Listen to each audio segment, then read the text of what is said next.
تاسو ورسره د کافر مخې ته به سره ټیټه کوئ د کافر مخې ته به سره کوو څه به نه کوو کافر مخې ته سر ټیټې به د کافر مخې ته نه کوو سر به د کافر مخې ته موږ نه پورته کوو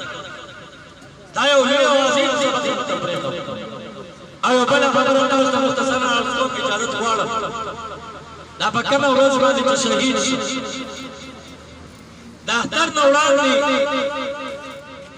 زموږ ورسره خبرې اترې وشوې او دا چې کوم را روان اتوار دی دغه اتوار باندې 15 مئی تقریبا تاریخ راځي ما ورته حضرت مفتي صاحب موږ ته په دغه اتوار باندې پروګرام لپاره ټیم راکړه په مردان ګجرګړی کې زموږ د بناتو مدرسه د مدرسه خلفای راشدین للبنین والبنات هغه بناتو ختمونه چونکې زه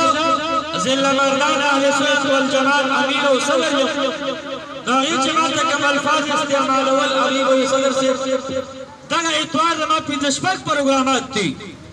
پلانکي ځای کې پروګرام پلانکي ځای کې زما پروګرامات دي دغه اتوار تاسو زه نشم درکولی بیا مې ورته را روانه جمعه ووې 13 مئی چې کوم تاریخ را روان دی دغه تاریخ حضرت ته همدغه راکړې په دغه ورځ باندې تاسو پروګرام ته راشئ او ماسپښین نه بعد به ستاسو پروګرام وي یا که سهار اوزګار یا سهار کې ستاسو پروګرام به حضرت وایي صدر صاحب په دغه ورځ باندې زما 4-5 پروګرامات دي په دغه ورځ اوزګار نه هم ټیم نشته بیا دا اول ورځ چې کوم تېره شو د اتوار ورځ هغه ورځ ورته ما وویل حضرت د اتوار د ورځې مناسب شي لاره راکړې یا دې کې چېرته میز کې سکیم بیا وباسې ګجرګړی ته راچکر شي حضرت وایي په دې اتوار باندې خو زما وزیرستان کې پروګرام دی بیا کله کېږي هغه سفر اوږد دی مشکل دی که تا د زه حاضري وکړم ما ورته وویل حضرت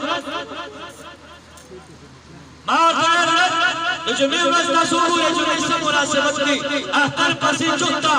جمعې ورځ ده د دې څه ترتیب دی نو حضرت وایي دا اختر څلورمه یا 5مه ورځ به راځي چې د نښې اختر شو د جمعې ورځ څلورمه به راځي او که د ګل اختر شو بیا 5مه راځي